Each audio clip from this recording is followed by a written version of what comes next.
Le matin, à Novgorod, on pouvait mesurer la douleur d'autrui à l'aide d'une poignée d'argent.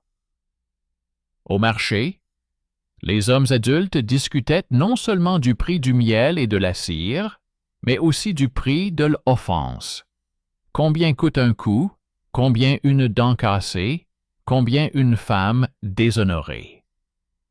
Sur les bancs, à côté des mesures à sel, gisaient des rouleaux de harivnias et de pièces découpées, qui servaient à payer non seulement les marchandises, mais aussi la faute d'autrui.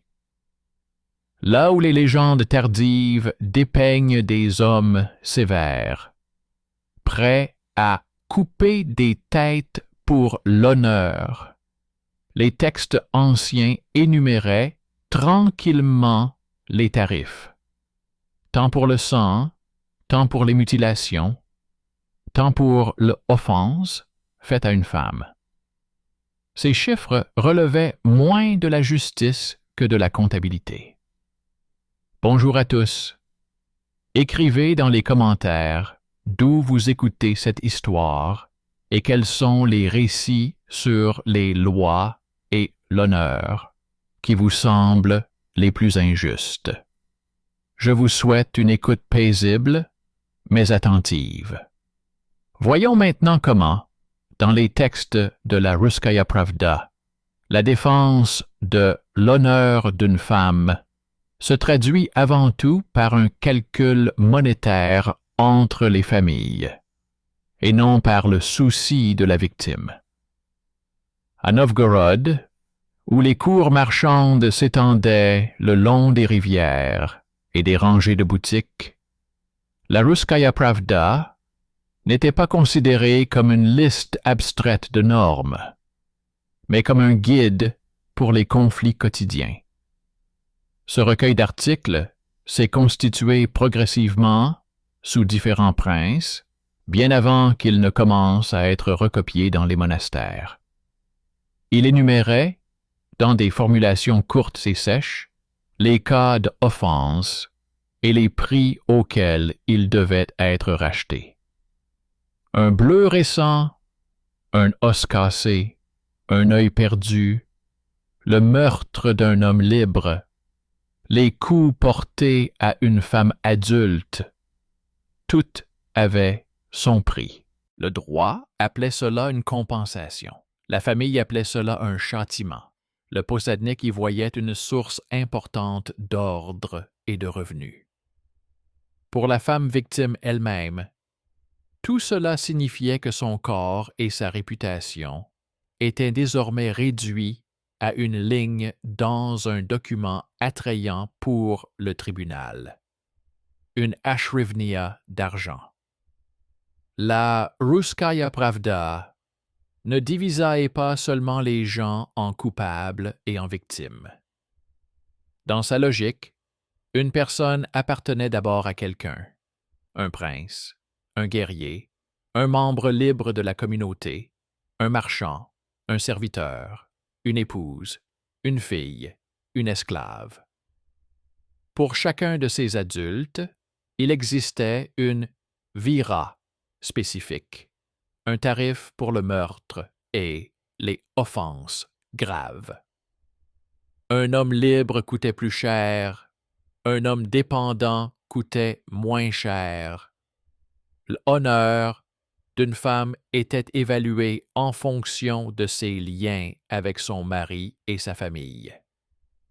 Les textes ne décrivaient pas la douleur, mais se contentaient d'une formule sèche. Pour tel acte, tant de harivnias au prince, tant à la partie lésée.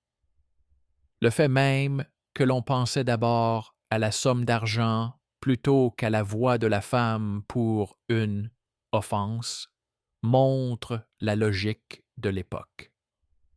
Les articles qui traitaient d'agression contre des femmes ne mentionnaient le plus souvent pas ces sentiments, mais la violation de l'ordre public.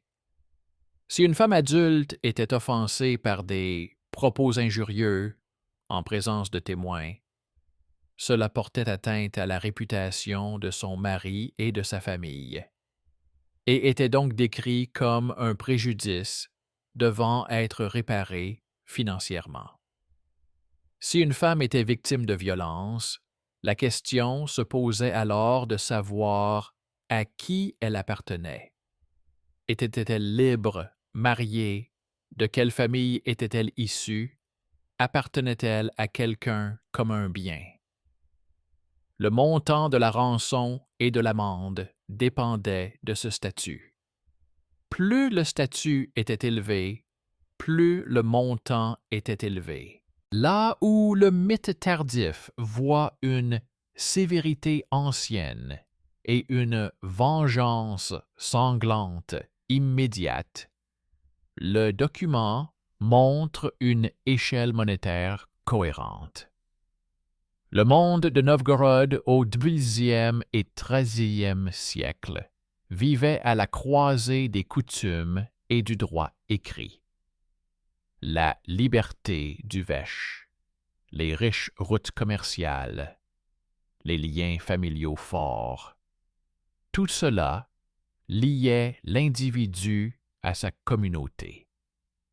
Dans un tel système, une femme adulte victime d'abus comparaissait rarement devant les tribunaux en tant que sujet individuel. Son mari, son père ou ses frères parlaient en son nom.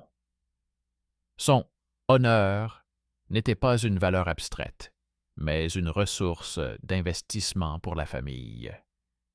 À travers la dot, un mariage avantageux, des alliances, c'est pourquoi, lorsqu'un préjudice était causé, la famille calculait avant tout les pertes. Combien avait-il perdu en termes de réputation? Combien pouvait-il récupérer en argent?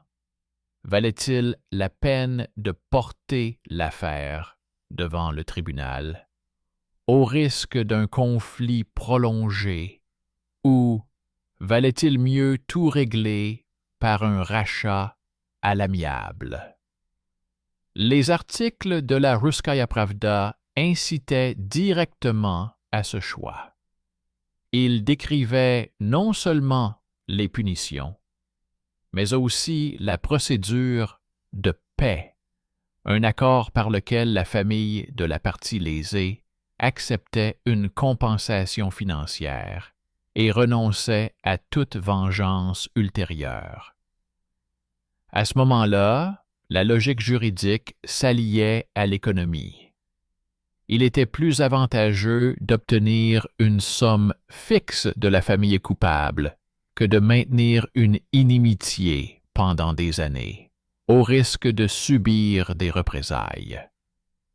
Le posadnik, responsable de l'ordre dans la ville, était précisément intéressé par cela. Pour lui, chaque paix signifiait moins de sang dans les rues et plus de paiements contrôlés. Au niveau des lettres, il semble que la loi soit du côté des victimes. Il existe des formules qui reconnaissent le caractère inadmissible de la violence, des insultes et de la contrainte. Mais à côté d'elles figurent presque toujours des montants concrets. L'offense en tant qu'événement et l'offense en tant que catégorie monétaire se confondent en un seul mot.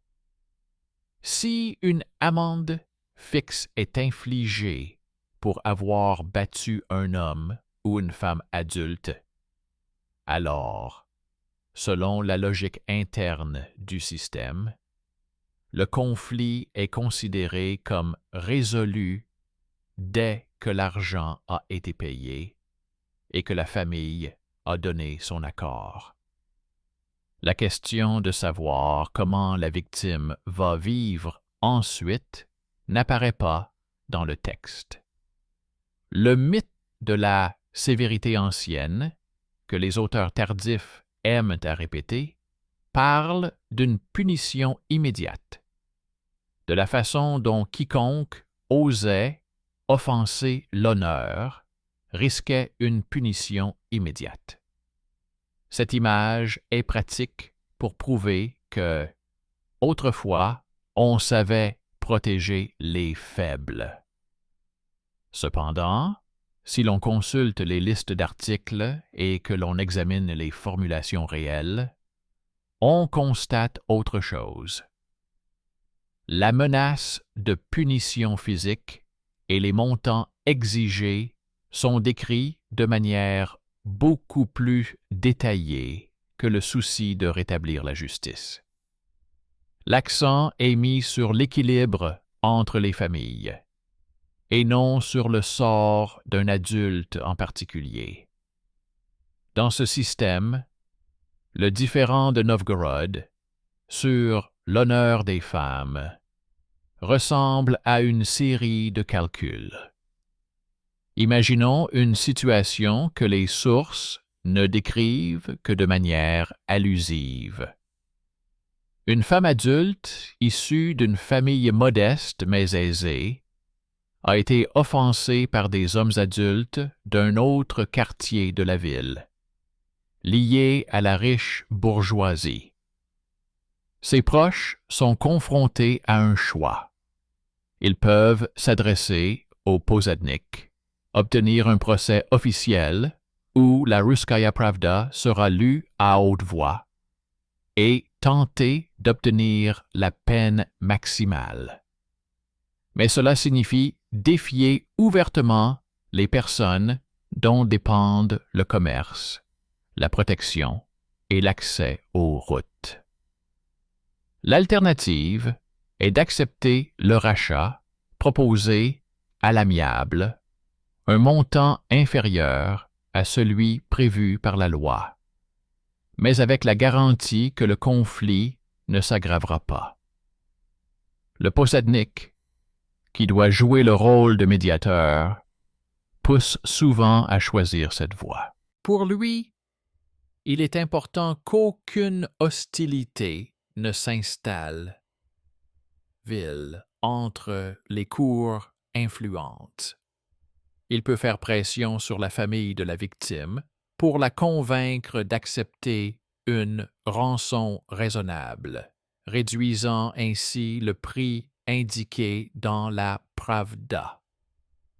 En conséquence, l'article sur la protection de l'honneur des femmes devient un instrument de négociation où la voix de la femme elle-même est à peine audible. Son traumatisme, sa position se dissolvent entre les intérêts des deux familles et la tâche du posadnik de préserver la paix. Dans les rues étroites de Novgorod, cela se traduisait par une tension permanente. Les femmes adultes savaient que leur intégrité physique et leur réputation dépendaient moins de la lettre de la loi que de la force et de la solidité de leur famille. Si elles étaient soutenues par une grande cour capable de faire pression sur le posadnik, elles avaient plus de chances d'obtenir une compensation équitable. Si la famille était pauvre ou divisée, l'article de la Russkaya Pravda restait lettre morte. Et dans la vie réelle, le préjudice pouvait être réduit à une somme presque symbolique, voire à une promesse en l'air.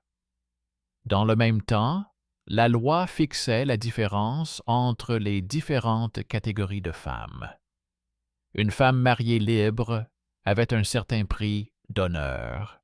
Une femme célibataire en avait un autre. Une femme dépendante ou esclave en avait un troisième. Cela signifiait que le droit lui-même reconnaissait que le préjudice causé au corps d'une femme n'était pas équivalent. Son importance dépendait de son utilité économique et sociale.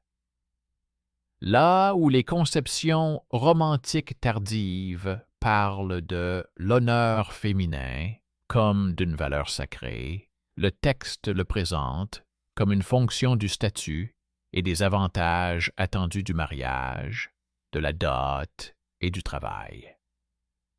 Dans ce système, il n'y a pratiquement pas d'assistance médicale au sens où nous l'entendons habituellement. Si la violence ou les coups laissaient des séquelles physiques, cela était tout au plus pris en compte dans la formule de calcul de l'indemnité pour préjudice corporel, qui était alors plus élevée.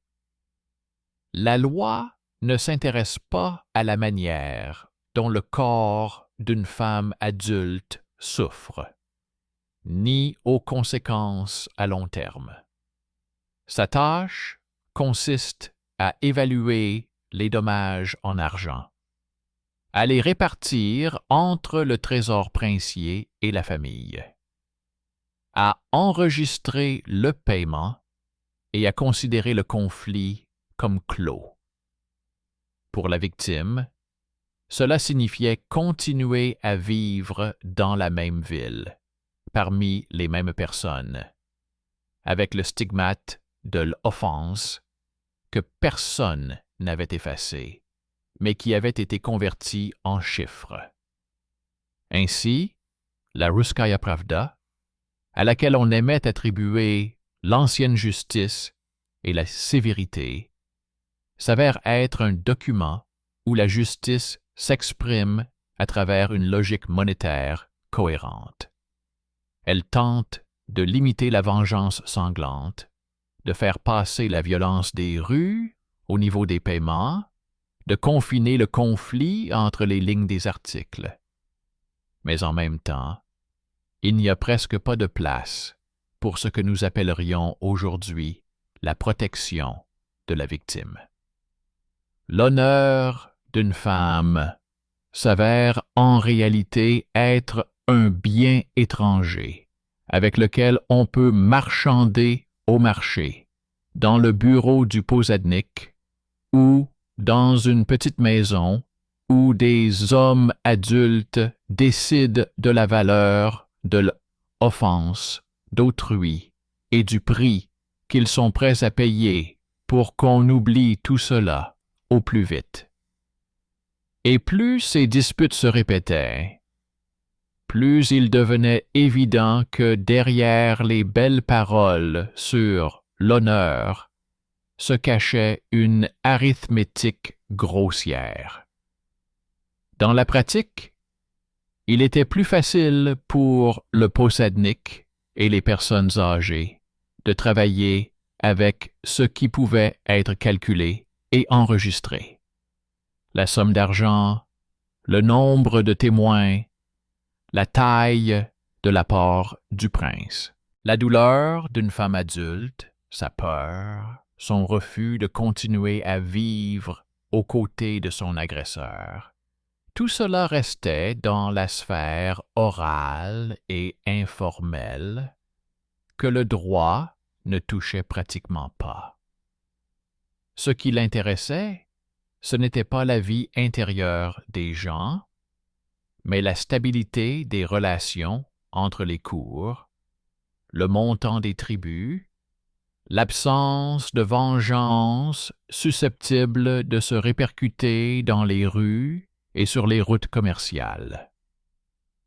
Au sein de la société novgorodienne, il existait une hiérarchie rigide des voix. Lors des assemblées, seuls les hommes adultes pouvaient s'exprimer. Les propriétaires de cours, les marchands, les membres de la milice. Les femmes apparaissaient presque toujours dans ces textes à travers leur appartenance à quelqu'un. La femme d'Untel, la fille de Untel. Si elle était victime d'une offense grave, son sort était décidé dans ces mêmes cercles masculins. La famille estimait mieux savoir ce qui était bon pour elle. Parfois, cela signifiait conclure un mariage avec la personne qui lui avait fait du tort. On compensait ainsi la perte de sa valeur matrimoniale par une nouvelle union. Parfois, on la mariait dans une autre famille, en utilisant la rançon obtenue comme partie de la dot. La loi n'encourageait pas directement cette pratique, mais ne l'empêchait pas non plus. Elle se contentait de constater le paiement, après quoi l'intervention des autorités était considérée comme terminée. Les textes de la Russkaya Pravda, qui nous sont parvenus dans des listes tardives, semblent presque impersonnels. Ils ne mentionnent pas les noms des victimes, ne décrivent pas les conflits spécifiques à Novgorod, mais la structure des articles permet de reconstituer les situations qui se produisaient assez fréquemment pour devoir être codifiées.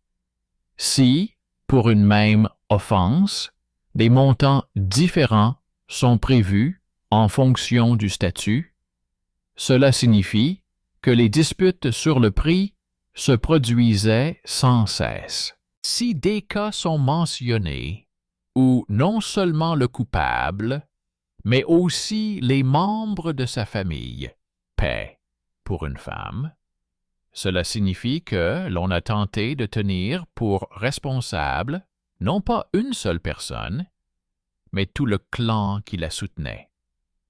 Et chaque cas de ce type impliquait en réalité non seulement des transferts d'argent, mais aussi de longues négociations, des pressions et des menaces de perdre le soutien de la communauté. L'Église, qui se renforçait progressivement à Novgorod, ajoutait une couche supplémentaire à ce système. D'une part, les autorités spirituelles parlaient du péché, de la repentance, de la nécessité de prendre soin des plus faibles. D'autre part, elles s'impliquaient elles-mêmes dans la logistique des amendes et des rachats. Les monastères et les églises recevaient une partie des paiements provenant de la part du prince. Ils pouvaient être témoins de la paix entre les clans et parfois agir en tant que dépositaires des registres où étaient consignées les obligations des parties. Pour une femme adulte, cela signifiait que son offense devenait à la fois une faute morale de l'offenseur et une source de ressources pour les institutions qui devaient être au-dessus du conflit. Le pardon conditionnel était souvent une question de somme laissée à l'Église. Dans la vie quotidienne de Novgorod, ces processus semblaient banals et effrayants. Un adulte pouvait se rendre au marché le matin, comme d'habitude, et voir les gens du Posadnik emmener quelqu'un à l'église ou à la maison du commandant, non pas pour le torturer ou l'exécuter, mais pour l'évaluer. On discutait d'abord de la nature exacte de l'acte commis, insulte publique, coups, contrainte. Puis on discutait du statut de la victime, à qui elle appartenait, qui la soutenait, si une paix antérieure n'avait pas déjà été rompue. Ensuite, l'évaluation commençait. La rançon demandée était-elle conforme à l'article de la Russkaya Pravda? Les proches ne surévaluaient-ils pas le prix? La partie coupable ne le sous-évaluait-elle pas? Dans ces négociations brutales, l'honneur de la femme devenait un argument pour augmenter ou diminuer le montant, et non un motif indépendant de défense. Il est particulièrement révélateur que la famille de la victime ait délibérément choisit le rachat, plutôt que le tribunal princier, même lorsque la loi autorisait des mesures plus sévères. Au niveau du mythe, on pense généralement que la loi ancienne stricte visait toujours à infliger la peine maximale afin de mettre fin définitivement à de tels actes. Au niveau du document, on constate que de nombreux articles ne prévoient pas du tout de châtiment corporel, mais passent directement à l'argent. Pour la famille, ce choix était rationnel. Un conflit grave avec un adversaire puissant pouvait se transformer en une longue inimitié, menacer les affaires commerciales et mettre en danger les jeunes hommes qui pouvaient périr dans l'affrontement. La femme adulte victime devenait un élément de ce calcul. Sa souffrance était évaluée par rapport à d'autres risques. Dans cette structure, le possadnik jouait non seulement le rôle de juge, mais aussi celui de gestionnaire de la paix sociale. À Novgorod, où le vetch pouvait remplacer le prince, mais ne pouvait pas supprimer la nécessité du commerce et de la perception des impôts, il devait constamment trouver un équilibre entre la justice et le profit. Si chaque cas grave d'offense à une femme se transformait en un exemple sanglant, la ville serait étouffée par une guerre civile. C'est pourquoi le possadnik utilisait souvent son autorité pour faire pression sur la paix. Il convainquait la famille d'accepter moins que ce qu'elle souhaitait, faisait allusion à d'éventuels problèmes si le conflit s'éternisait, rappelait à qui appartenaient les privilèges dépendant du pouvoir. Il est important pour nous de noter que ces interventions ne laissaient pratiquement aucune trace émotionnelle dans les documents. Nous ne voyons que des formules sèches.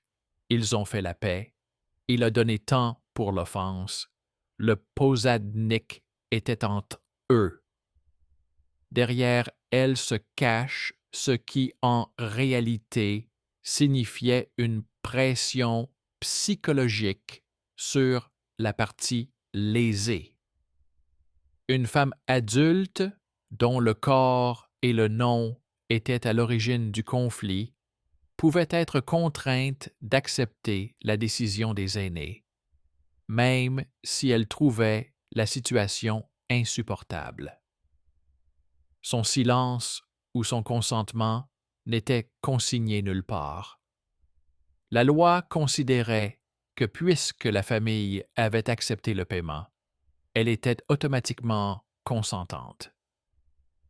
Dans ce contexte, la légende de la défense stricte d'autrefois semble particulièrement étrangère.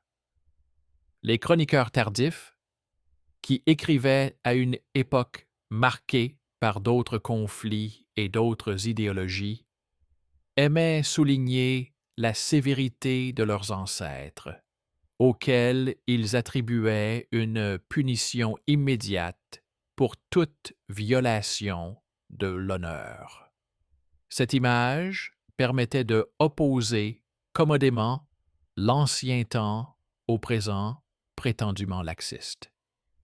Mais la comparaison de ces récits avec le texte de la Russkaya Pravda et les affaires réelles de Novgorod montre qu'au lieu d'une justice inflexible, il existait un système complexe de marchandage, de compromis et de tarifs, dans lequel le corps adulte d'une femme n'était pas intouchable, mais évalué.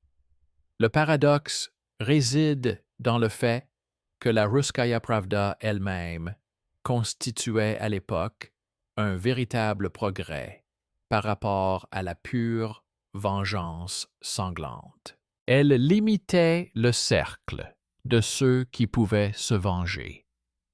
transférait une partie des conflits dans le domaine de la compensation financière et donnait aux possadniks et aux princes un instrument d'intervention. Cela a peut-être réduit le nombre de meurtres et de foyers détruits. Mais si on la regarde avec les yeux d'une femme adulte victime de violence ou d'humiliation, son humanité s'avère beaucoup moins évidente. Pour elle, l'essentiel n'était pas que sa famille ait reçu de l'argent, mais qu'elle continue à vivre dans la même communauté, sous le même regard, sans possibilité de participer elle-même à la résolution de son affaire. C'est précisément pour cette raison que le moment où, outre les anciens articles, des enregistrements plus détaillés des plaintes commencent à apparaître, est si important dans l'histoire de Novgorod. Au début, il peut s'agir de notes dans les registres municipaux, de mentions dans les actes monastiques, de notes marginales indiquant qu'une telle cour se plaint souvent d'injustice. Au fil du temps, ces notes forment une sorte de registre, une succession de cas où sont consignés non seulement le montant du rachat, mais aussi la nature de l'affaire. Pour les autorités, cela devient un nouvel instrument de contrôle. Elles peuvent voir quelles familles se retrouvent trop souvent dans le rôle des coupables ou des victimes, où les tensions risquent de dégénérer en révolte, où il faut intervenir à l'avance. Cependant, pour une femme seule, même l'apparition de tels registres ne signifie pas un accès automatique à la justice. Les tarifs restent les mêmes, la logique des compensations est la même. La différence est que désormais, son offense est non seulement payée, mais aussi inscrite dans une longue série d'affaires similaires, transformant une tragédie personnelle en un chiffre dans les statistiques générales. La logique financière de la justice devient plus transparente, mais n'en est pas moins froide pour autant. Le mythe continue de parler d'ancêtres sévères. Le document continue de compter l'argent. Et entre eux, il y a des adultes vivants, dans la mémoire desquels le préjudice ne se dissout pas dans les chiffres, même si toutes les parts ont été payées depuis longtemps. Et cette logique est particulièrement évidente dans les cas où le préjudice subi par une femme se heurte aux intérêts de deux familles puissantes. Alors, la Russkaya Pravda, qui semble être la même pour tous, commence à agir comme un instrument d'équilibre politique plutôt que comme un moyen de protéger la femme adulte victime.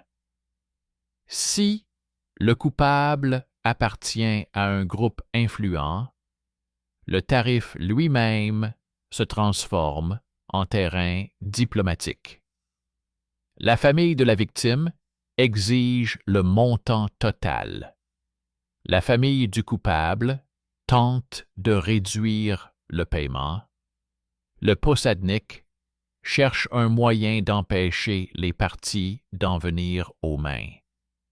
Dans ces négociations, la femme disparaît à nouveau. Sa douleur n'est pas mesurée, sa peur n'est pas discutée.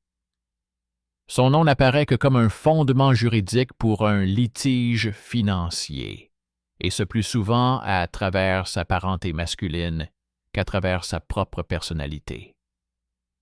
Lorsque l'agresseur appartient à une famille faible, pauvre ou peu connue, la logique devient inverse. La famille puissante de la victime peut exiger non seulement une compensation financière, mais aussi des obligations supplémentaires, concessions commerciales, aide dans le litige, soutien à l'Assemblée. Ainsi, l'honneur devient un levier pour étendre son influence. Voyant que la situation risque de dégénérer en une série de représailles, le posadnik intervient en proposant la paix à des conditions qui favorisent avant tout le maintien de l'ordre public. Dans ces conditions, la loi joue un rôle de cadre formel, mais le véritable équilibre des pouvoirs se décide là où siègent les hommes les plus âgés des deux familles, ceux qui ont le droit de parler au nom des femmes adultes, même si celles-ci s'y opposent. L'Église, qui servait de médiateur dans les conflits, renforçait l'illusion de la morale au-dessus de l'économie. Les archives contiennent des notes sur la manière dont les prêtres ont convaincu les partis d'accepter la paix, en leur rappelant le péché de vengeance et la nécessité de la réconciliation. Mais ces mêmes documents mentionnent le paiement en faveur de l'Église. Une partie de la rançon était consacrée à la commémoration, une autre partie aux besoins de l'Église. C'est comme si le pouvoir spirituel lui-même confirmait que la tragédie d'une femme était un événement qui pouvait et devait être formalisé en termes financiers. Même lorsque l'Église parlait de compassion, sa comptabilité confirmait que l'offense était avant tout un fait financier. Le tournant dans ce système apparaît lorsque des cas de refus de la famille de la victime de recourir à la justice au profit d'un règlement à l'amiable commencent à apparaître. Formellement, le tribunal pouvait accorder une indemnisation plus élevée, exiger un serment, punir le coupable. Mais la famille renonce à ces mécanismes, car un accord privé lui permet d'obtenir de l'argent plus rapidement, d'éviter la publicité, de sauver la face et, parfois, d'obtenir un avantage plus important, non seulement en argent, mais aussi en termes de conditions du mariage. Dans ces décisions, la femme devient une figure stratégiquement silencieuse. La loi lui permet d'être à l'origine de l'affaire, mais pas le sujet du choix. Le posadnik, dont le pouvoir repose sur la stabilité de la ville, utilise ce genre d'affaires dans le cadre de son travail quotidien. Il fait pression sur les partis non pas par des menaces, mais par des allusions à l'avenir. Si le conflit s'éternise, le commerce en souffrira. Si la famille renonce à la paix, elle perdra le soutien de l'Assemblée. Si la rançon est trop élevée, le coupable pourra s'enfuir, créant ainsi un nouveau problème.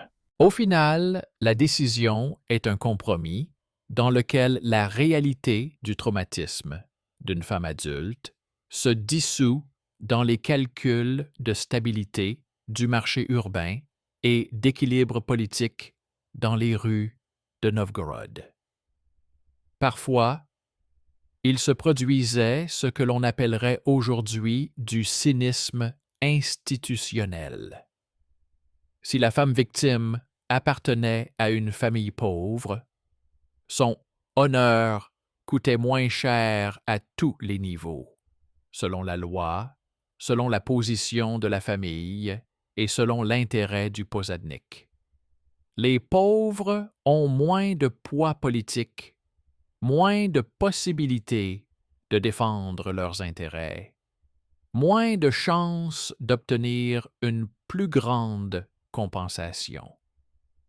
Dans de tels cas, le montant du paiement pouvait être minime, et parfois, la famille du coupable transformait l'affaire en un exemple de sa propre générosité, en payant un peu plus pour créer une apparence de justice.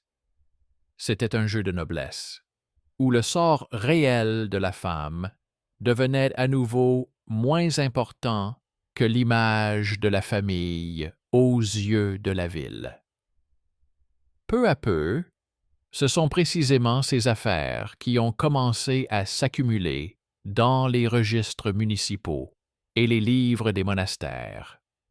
Elles donnaient l'image d'un honneur de la femme, formellement protégé par la loi, mais qui dépendait en réalité de la richesse, des relations et de la volonté des hommes plus âgés de négocier.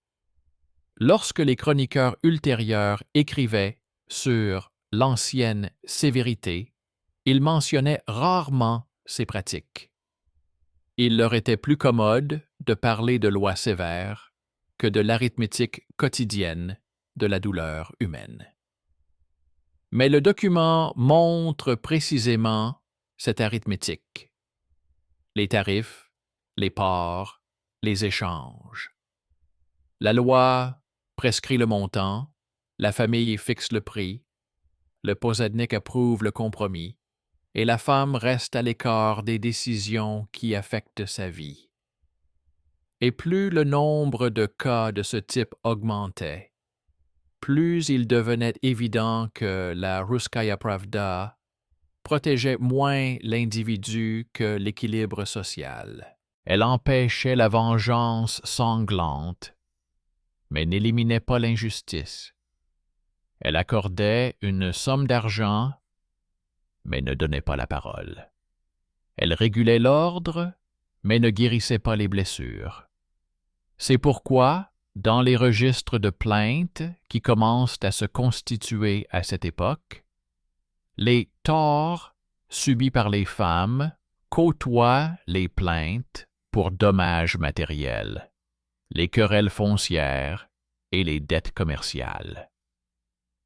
Tous ces types de préjudices sont regroupés sous un même principe. Les dommages peuvent être indemnisés. Pour le droit de l'époque, cela signifiait l'ordre. Pour une femme adulte, cela ne signifiait qu'un nouveau chiffre inscrit à côté de sa douleur. Et c'est précisément dans ce type d'affaires que se manifeste la logique cachée du système de Novgorod. Le posadnik s'efforce d'empêcher que le conflit ne se transforme en inimitié ouverte, car chaque querelle sanglante menace non seulement les parties concernées, mais aussi toute la ville. C'est pourquoi son intervention est toujours axée sur l'argent et non sur la justice. Il convainc la famille de la victime d'accepter le rachat, car cela permet d'étouffer plus rapidement le conflit. Il fait pression sur la famille du coupable pour qu'elle paie, car un long conflit peut nuire à leur position au sein du conseil municipal. La loi prescrit le montant, mais la négociation réelle se déroule entre les hommes, qui décident du montant de la rançon qui permettra à tous de sortir de la situation en conservant leur statut. Et même si une femme a subi de graves violences, son histoire ne devient qu'un prétexte à des calculs politiques. Peu à peu, des mentions de plus en plus cyniques apparaissent dans les documents. La famille de la victime accepte une somme moins élevée si le coupable est prêt à remplir des obligations supplémentaires. Le posadnik consigne la paix sans procès formel. Les familles notent que l'offense est réparée, bien que l'attitude réelle envers la femme adulte victime n'apparaisse pas du tout dans les documents.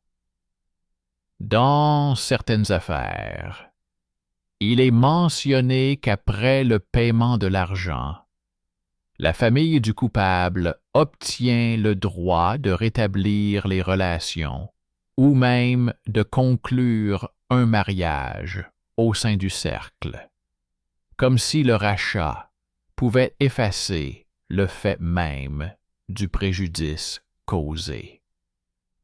Ces décisions montrent jusqu'où pouvait aller la logique des compensations.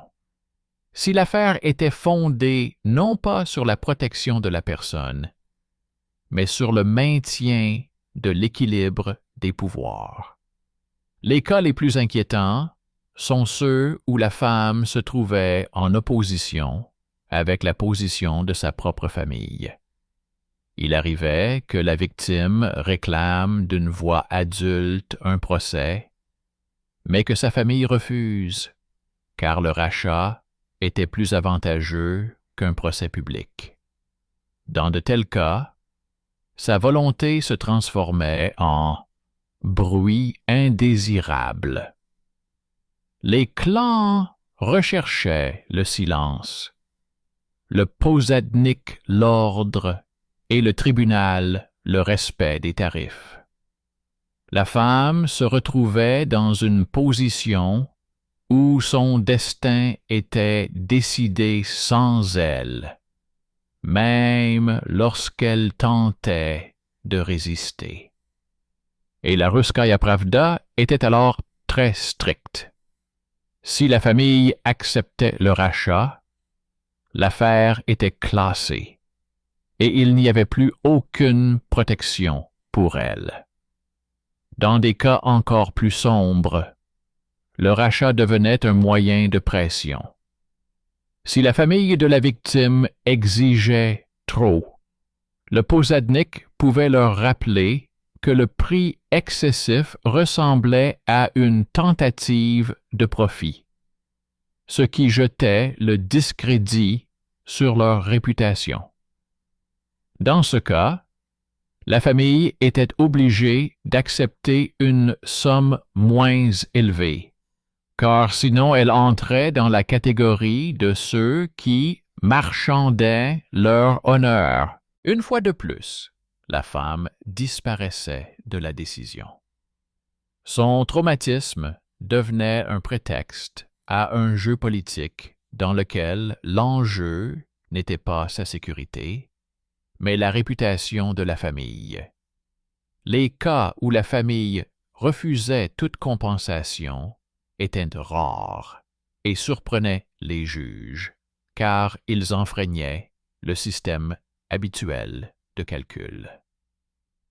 Parfois, le posadnik intervenait de telle manière que son intervention semblait formellement viser à protéger l'ordre, mais servait en fait un autre objectif.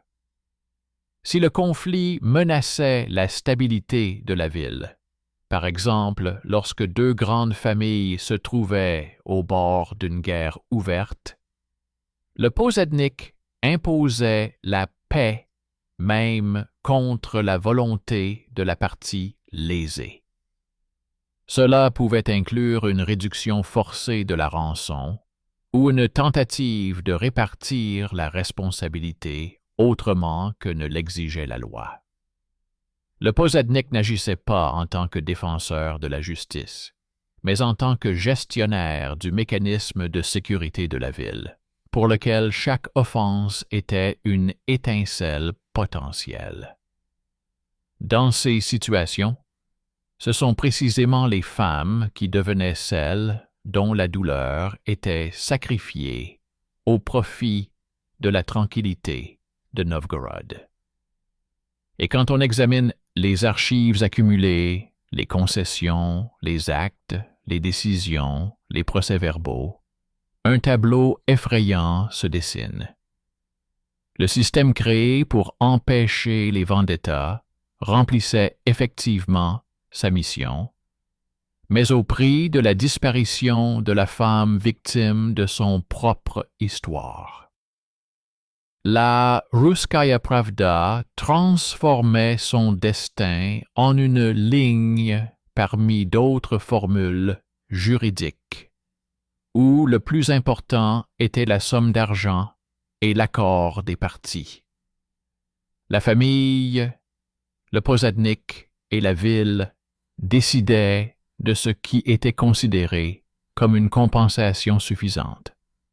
La femme restait quant à elle un témoin invisible d'une décision qui était enregistrée à jamais dans les archives, mais qui ne reflétait jamais la profondeur de son préjudice réel. Et plus les fonctionnaires de Novgorod traitaient de cas de ce type, plus il devenait évident que la logique monétaire ne coexistait pas simplement avec la justice, mais la supplantait.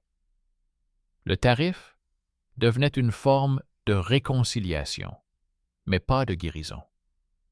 La paix était une forme de silence, mais pas de protection. La loi était une forme d'ordre, mais pas de justice. Cette partie de l'histoire de Novgorod montre comment une société peut créer un système de compensation qui stabilise la ville, mais brise des destins, laissant une femme adulte entre les lignes, où son nom n'est plus qu'une étiquette juridique et sa douleur un prétexte pour des règlements de compte.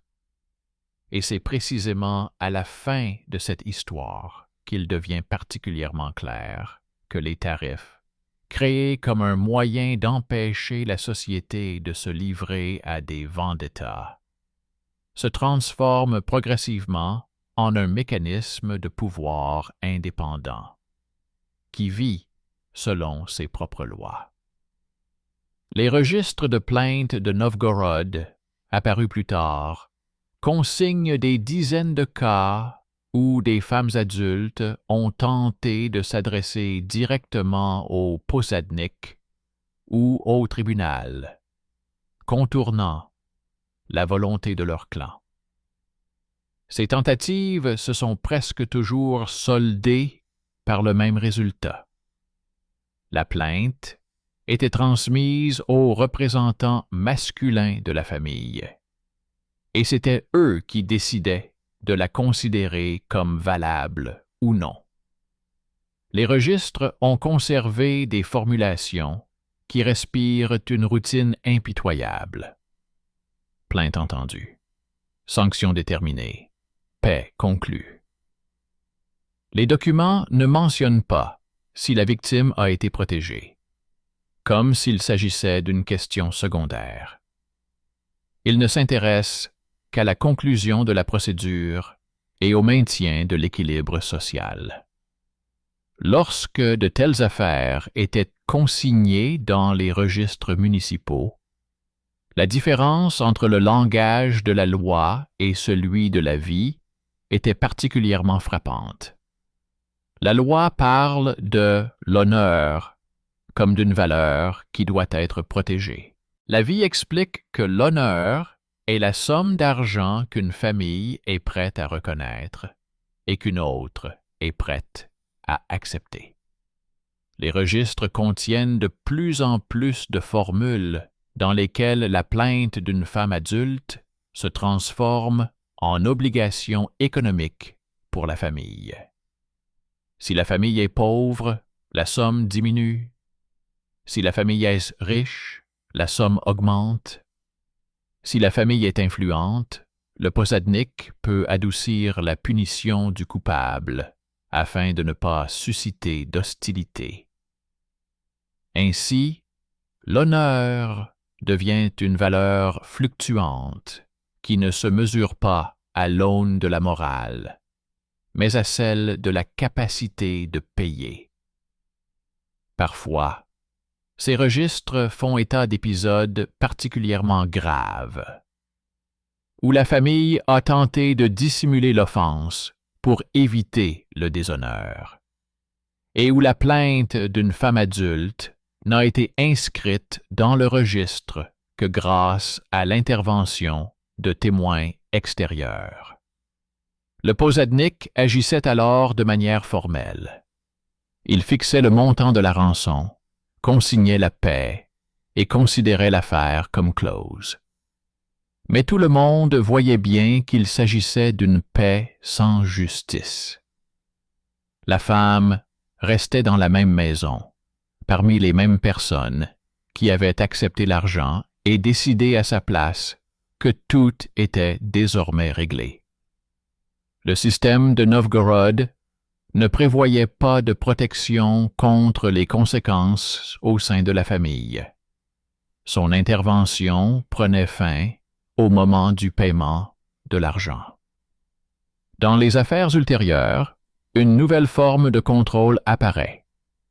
Le posadnik commence à exiger que les plaintes soient enregistrées séparément afin de tenir un registre de ces cas.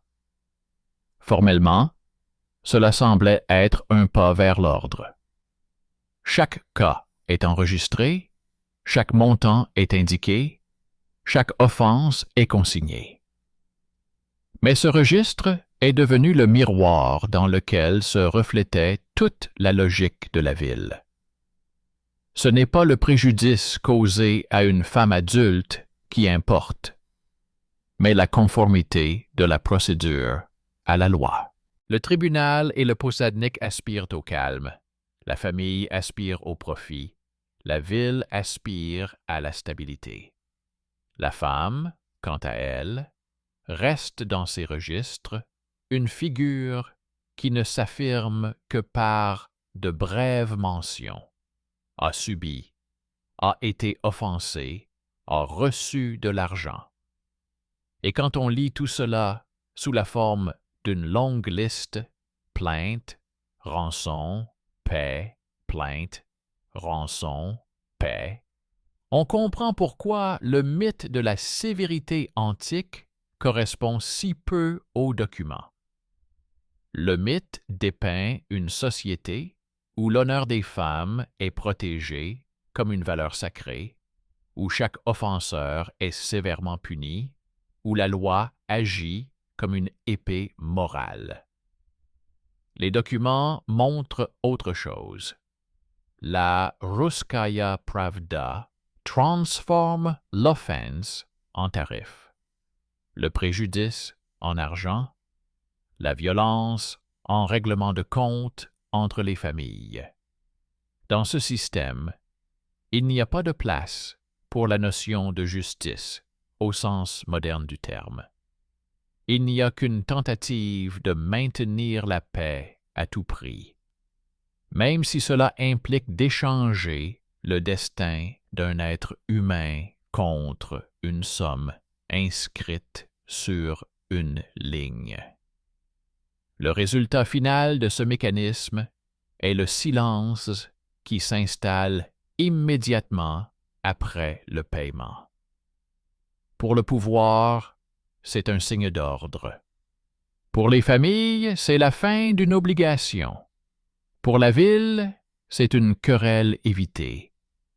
Mais pour la femme adulte, qui est à l'origine de ce règlement, cela signifie la disparition de sa propre histoire.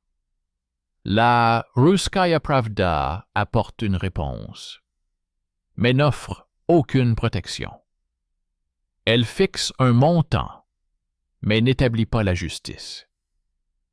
C'est là que réside l'essence sombre du conflit de Novgorod. Le tarif fonctionne, mais l'individu se perd entre les lignes.